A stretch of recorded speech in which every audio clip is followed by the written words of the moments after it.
হয় নিশ্চয়কৈ ক'ব লাগিব আজি যিহেতুকে গোসাই বিহু আৰু গোসাই বিহুৰ লগত সংগতি ৰাখি কামৰূপৰ ঐতিহ্যমণ্ডিত বংঘৰৰ স্থানত উলিওৱা হৈছে কুঁৱৰী উৎসৱ দুদিনীয়াকৈ উদযাপন কৰা হৈছে।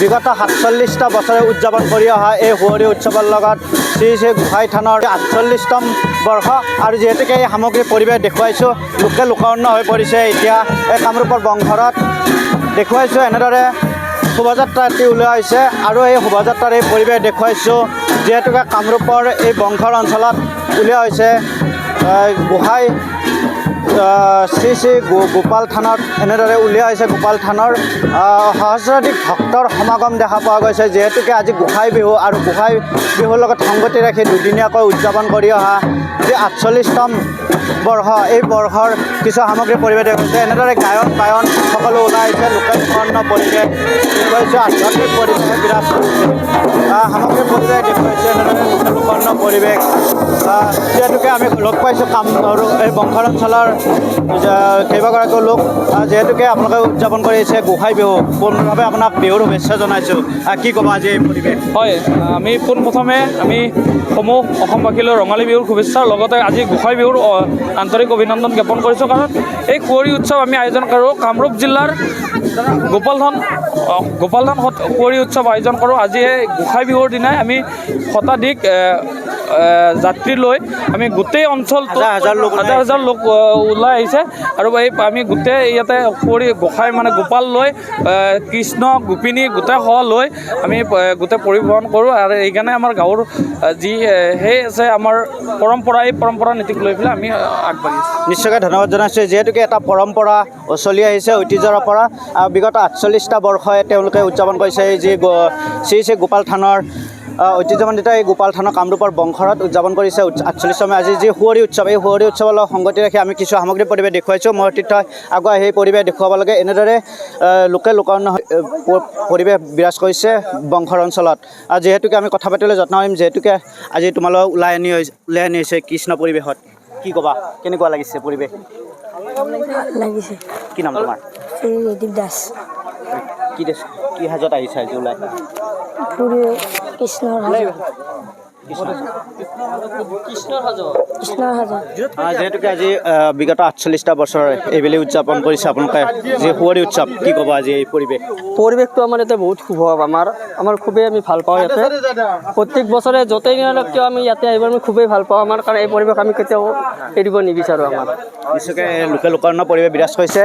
আমি কিছু সামগ্ৰী পৰিৱেশ দেখুৱাইছোঁ লোকে লোকাৰণ্য হৈ পৰিছে বংঘৰ অঞ্চলত যিহেতুকে কৃষ্ণ এয়া দেখুৱাইছোঁ আমি বলোৰাম সাজত আহিছা কেনেকুৱা লাগিছে আজি তোমালোকৰ?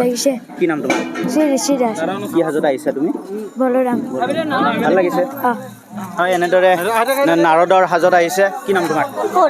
ভাল লাগিছে এনে কৃষ্ণ গোপী আৰু আমি সামগ্ৰী পৰিৱেশ দেখুৱাইছোঁ এনেদৰে বলোৰাম কেইবাগৰাকীও কণ শিশুসকলক এনেদৰে বলোৰাম সাজত ওলাই অনা হৈছে কামৰূপৰ বংশ যিহেতুকে আজি কুঁৱৰী উৎসৱ এই কুঁৱৰী উৎসৱৰ লগত সংগতি ৰাখি ঐতিহ্যমণ্ডিত যি কামৰূপৰ বংঘৰ অঞ্চলৰ শ্ৰী শ্ৰী গোপাল থানত কুঁৱৰী উৎসৱ উদযাপন কৰি আহিছে দুদিনীয়া বৰ্ণাঢ্য কাৰ্যসূচী যিহেতু গোসাঁই বিহু আজি গোসাঁই বিহুৰ লগত সংগতি ৰাখি এনেদৰে এই পৰিৱেশ বিৰাজ কৰিছে কামৰূপৰ এই বংঘৰ অঞ্চলত দেখুৱাইছোঁ আমি কিছু পৰিৱেশ লোকে লোকাৰণ্য হৈ পৰিছে ভিতৰৰ পৰিৱেশ দেখুৱাইছোঁ আমি এনিভাৰত 24 দশলত পোনপটীয়াভাৱে এনেদৰে লোকে লোকাৰণ্য পৰিৱেশ বিৰাজ কৰিছে দেখুৱাইছোঁ পোনপটীয়াভাৱে এনেদৰে সকলোৱে ওলাই আহিছে। কেনেকুৱা লাগিছে তোমালোকে গোপী সাজত ওলাই আহিছে কি নাম তোমাৰ? কথা পাতিব যত্ন কেনেকুৱা লাগিছে তোমালোকৰ? ভাল লাগিছে এনেদৰে লোকে লোকাৰণ্য পৰিৱেশ বিৰাজ কৰিছে। আমি কথা পাতিবলৈ যত্ন কৰিম যিহেতুকে বংঘৰ অঞ্চলৰ কেইবাগৰাকীও জ্যেষ্ঠ লোক ওলাই আহিছে আজি যিহেতু সহস্ৰাধিক ভক্তৰ সমাগম দেখা পোৱা গৈছে বংঘৰ যিহেতুকে গোসাঁই বিহু আৰু ইয়াৰ সঙ্গতে গোপাল থানত উদযাপন কৰিছে ঐতিহ্যৰে পৰা 48টা বৰ্ষ এইবেলি কুঁৱৰী উৎসৱ কি ক'ব? আতিপূৰ্বৰ পৰা আমাৰ এইটো কুঁৱৰী উৎসৱ গোসাঁই বিহুৰ দিনা চলি আছে সেইটো আমাৰ গোটেই বংশখন ঘূৰিব এয়াই আৰু কিমান লোক ওলাই আহিছে আজি? প্ৰায় হাজাৰ হ'ব 1000-1200 হ'ব এনেদৰে সহস্ৰাধিক ভক্তৰ সমাগম দেখা পোৱা হৈছে লোকে লোকাৰণ্য গায়ন বায়ন সকলো ওলাই আহিছে।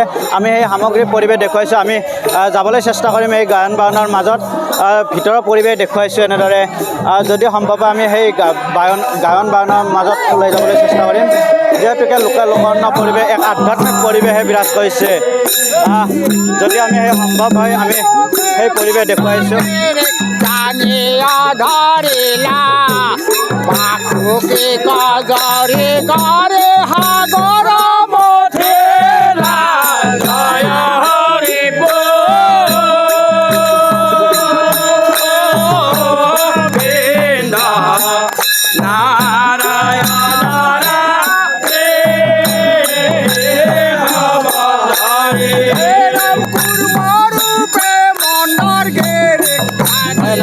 লোককৰ্ণ পৰিৱেশ দেখুৱাইছোঁ আমি সামগ্ৰী পৰিৱেশ এয়া আধ্যাত্মিক পৰিৱেশে বিৰাজ কৰিছে কামৰূপৰ এইটোকে গায়ন বায়ন আইসকলৰ এনেদৰে নাম উলিওৱা হৈছে আমি সেই নামৰ পৰিৱেশ দেখুৱাইছোঁ লোককৰ্ণ পৰিৱেশ এই বংশৰ অঞ্চলত এটা নামৰ মাজলৈ আমি যাম দূৰলৈ নাযাবা নয়নৰে মণি দূৰলৈ নাযাবা তুমি গাঁৱৰ মাজে মাজে বাহিব যাই যাবা লয়নো খাই যাবা খুজি হে দূৰলৈ নাযাবা নয়নৰে মণি দূৰলৈ নাযাবা তুমি গাঁৱৰ মাজে মাজে এনেদৰে আধ্যাত্মিক পৰিৱেশে বিৰাজ কৰিছে বংশৰত আমি দেখুৱাইছোঁ এনে খোল তাল গুৰুজনাৰ যি অমৰ সৃষ্টি এনেদৰে প্ৰদৰ্শন কৰা হৈছে যিহেতুকে আজি সুঁৱৰি উৎসৱ এই সুঁৱৰি উৎসৱৰ লগত সংগতি ৰাখি এনেদৰে সকলো ওলাইছে এক আধ্যাত্মিক পৰিৱেশ কামৰূপৰ এই পাবনি অঞ্চলত আমি এই পৰিৱেশ দেখুৱাইছোঁ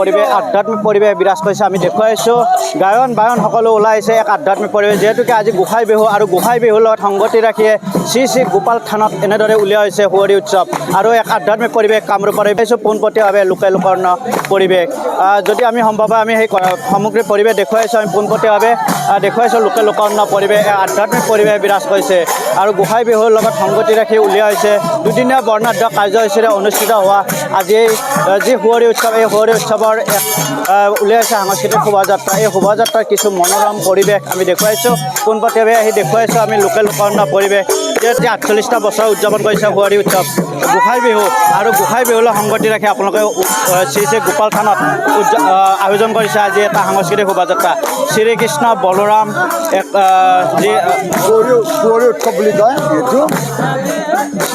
এইটোত তাৰমানে এইবাৰ ৪৮তম ৫০ বছৰত আৰু ইয়াতকৈ বেছি ধুনীয়া হ'ব এতিয়া আপোনালোকে ৰাইজে কেনেকৈ পাইছে আজি যিটো শোভাযাত্ৰা উলিয়াইছে কিমান কিলোমিটাৰ এইটো প্ৰায় আমাৰ সদৌ বংশৰ কমেও ২০ কিলোমিটাৰমান হ'ব ২০ কিলোমিটাৰমান হ'ব হয় এনেদৰে লোককৰ্ণ পৰিৱেশ এক আধ্যাত্মিক পৰিৱেশে বিৰাজ কৰিছে নাম গুণানুকীৰ্তন দেখা পোৱা গৈছে কাৰণ গুৰুজনাৰ অমৰ সৃষ্টি এনেদৰে উলিওৱা হৈছে এক আধ্যাত্মিক পৰিৱেশ দিহানাম এনেদৰে উলিওৱা হৈছে প্ৰদৰ্শন যিহেতুকে আজি সুঁৱৰি উৎসৱ এই সুঁৱৰি উৎসৱৰ লগত সংগতি ৰাখি এক আধ্যাত্মিক পৰিৱেশ বিৰাজ কৰিছে বংশৰ অঞ্চলত যিহেতুকে সহস্ৰাধিক ভক্তৰ সমাগম দেখা পোৱা হৈছে আমি কথা পাতিবলৈ যত্ন কৰিম যিহেতুকে আজি এটা আধ্যাত্মিক পৰিৱেশ বিৰাজ কৰিছে যিহেতুকে গোঁসাই বিহু আৰু গোঁসাই বিহুৰ লগত সংগতি ৰাখি আপোনালোকে দুদিনীয়া বৰ্ণাঢ্য কাৰ্যসূচী আয়োজন কৰিছে সুঁৱৰি উৎসৱ কি জানিব ধন্যবাদ আমাৰ ১৯৭৭ চনৰ পৰাই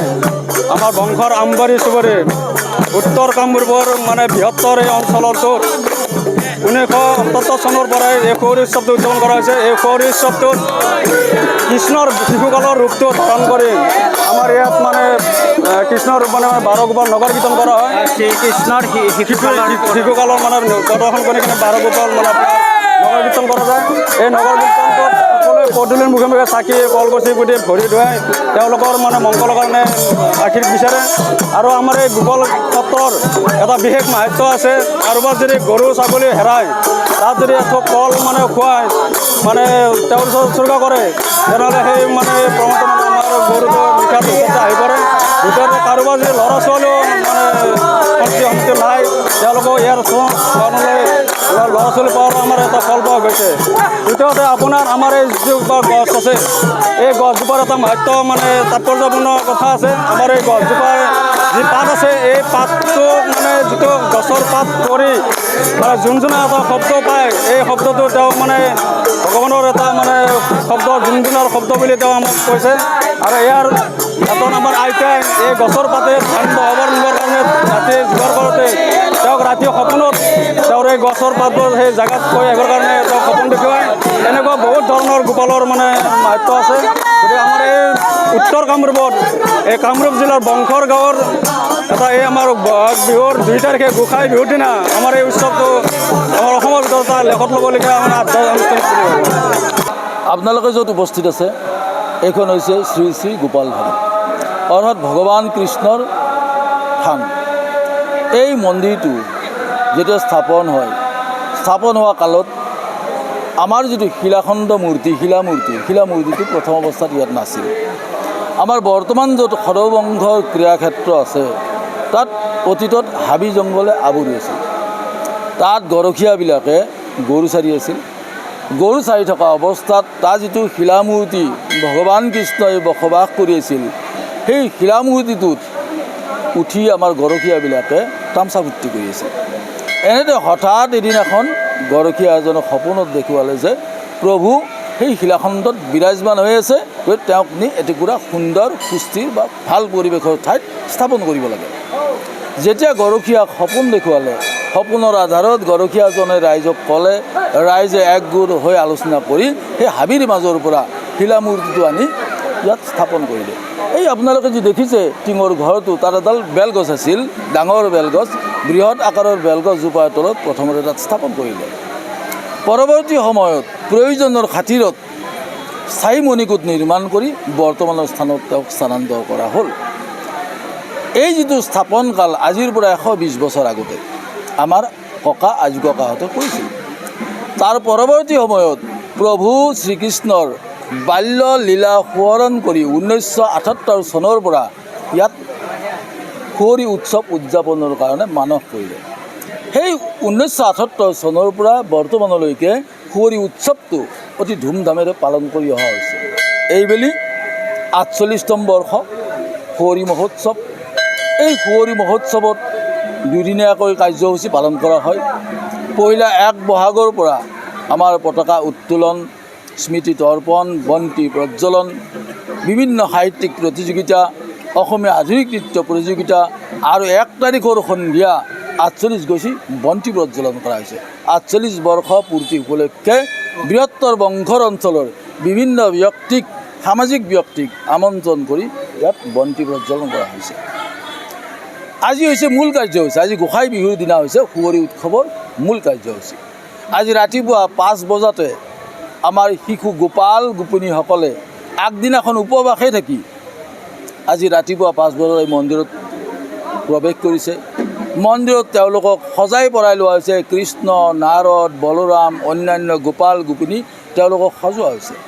তেওঁলোকক সজাই পৰাই আমাৰ বিভিন্ন সাংস্কৃতিক দলৰ জৰিয়তে গাঁও পৰিভ্ৰমণ কৰিবলৈ পঠোৱা হৈছে। এই যিটো পৰিভ্ৰমণ কৰা যিটো শোভাযাত্ৰাৰ দল, ইয়াত প্ৰায় 1000 মানুহ একলগ হৈ শোভাযাত্ৰা কৰিবলৈ গৈছে। শোভাযাত্ৰা কৰিবলৈ যে গৈছে এই গোপাল গোপিনীবিলাকক পদূলিমুখত ভক্তবান ৰাইজে অপেক্ষা কৰি আছে। তেওঁলোক পদূলিলৈ যাব, তেওঁলোকে ৰাস্তাত ভক্তবান ৰাইজে গামোচা পাই থ'ব। সেই গামোচাবিলাক গছকি গছকি গোপাল গোপিনীবিলাক যাব আৰু সেই গামোচাত থকা পদধূলিবিলাক শিৰত ল'ব মংগল কামনাৰ অৰ্থে, যাতে ঘৰখনৰ মংগল হয়, ল'ৰা ছোৱালীবিলাকৰ মংগল হয়, তেওঁলোক যাতে স্বাস্থ্যৱান হয়, ল'ৰা ছোৱালীবিলাক যাতে পঢ়িব পৰা হয়, এনেকুৱা ধৰণৰ আশা শিৰত বান্ধি লৈ তেওঁলোকে কি কৰে, গোপাল গোপিনীক সেৱা কৰে, ভৰি ধুৱাই দিয়ে, বিভিন্ন পাৰ্য মানে যোনে যি পাৰে গোপাল গোপিনীক খুৱায়। এইদৰে পৰিভ্ৰমণ কৰি আহি এটা সময়ত আকৌ আহি মন্দিৰত প্ৰৱেশ কৰিব। প্ৰায় 4 বজামানত আহি মন্দিৰত প্ৰৱেশ কৰিব। মন্দিৰত প্ৰৱেশ কৰা কালত যিটো মন্দিৰৰ মণিকূটৰ ভিতৰত আমাৰ প্ৰভু গোপাল আছে, সেই মণিকূটৰ চাৰিওফালে 5 বাৰ প্ৰদক্ষিণ কৰিব। 5 বাৰ প্ৰদক্ষিণ কৰাৰ পিছত আমাৰ বাৰগোপাল বহাৰ কাৰণে এখন সুকীয়া ঠাই আছে, বাৰগোপাল মণ্ডপ বুলি সুকীয়া ঠাই আছে। তাত কি কৰিব, তেওঁলোকক আসন পাৰি তেওঁলোকে বহিব। তাৰপিছতে আমাৰ আৰম্ভ হ'ব দধি মথন পাৰ্টি। দধি মথনত শিশুকালত কৃষ্ণই কেনেকৈ মাকক আমনি কৰিছিল, কেনেকৈ গাখীৰ চুৰি কৰিছিল, কেনেকৈ গাখীৰ চুৰি কৰি বান খাইছিল, এই সমস্ত লীলা প্ৰদৰ্শন কৰি তেওঁলোকে এখন নাটক কৰিব, দধি মথন নাটক। এই নাটকৰ অন্তত আকৌ ৰাতি আমাৰ যাত্ৰাভিনয় আছে। যাত্ৰাভিনয়েৰে আমাৰ কি হ'ব, কাৰ্যসূচীৰ এইবেলি সমাপ্তি ঘটিব। গতিকে মই অসমবাসী ৰাইজলৈ আহ্বান জনাইছোঁ যে প্ৰভু কৃষ্ণৰ যিটো মহিমা, এই চাবৰ কাৰণে আপোনালোক সকলোৱে গোপাল থানলৈ আহক, ভাল লাগিব আপোনালোক আহিলে, আৰু থানখনৰ মানে গৌৰৱ বৃদ্ধি হ'ব। গতিকে এইটো মই সকলো ৰাইজলৈ আহ্বান জনাইছোঁ। যিহেতুকে আমি জানিবলৈ চেষ্টা কৰিছোঁ যে এই ঐতিহ্যমণ্ডিত যি পৰম্পৰাগতভাৱে চলি আহিছে ঐতিহ্যৰে পৰা, আৰু বিগত 48টা বছৰে তেওঁলোকে উদযাপন কৰিছে। যিহেতুকে এইবেলি উদযাপন কৰা এই 48তম শ্ৰী শ্ৰী গোসাঁই থানৰ সুঁৱৰি উৎসৱ, আৰু সুঁৱৰি উৎসৱলৈ সংগতি ৰাখি এক আধ্যাত্মিক পৰিৱেশ বিৰাজ কৰিছে। যে আমি মাজলৈ যাম, আমি সেই দিহানামৰ যি নাম গুণানুকীৰ্তন গোসাঁই যি গুৰুজনৰ অমৰ সৃষ্টি, এই অমৰ সৃষ্টিৰ নামৰ মাজলৈ যাবলৈ চেষ্টা কৰিম। আমি নাম পৰিৱেশন দেখুৱাইছোঁ।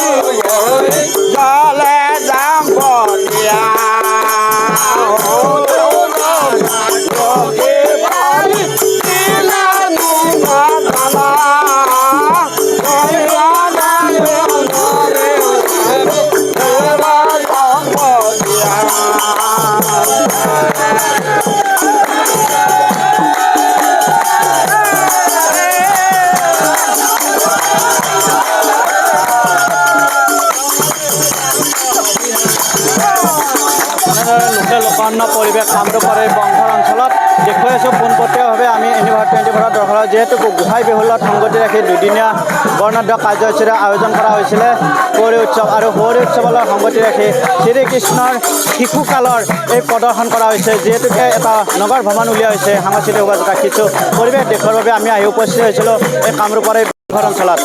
হাজোৰ পৰা মই মৃদুল মজুমদাৰ, ইউনিভাৰ 24।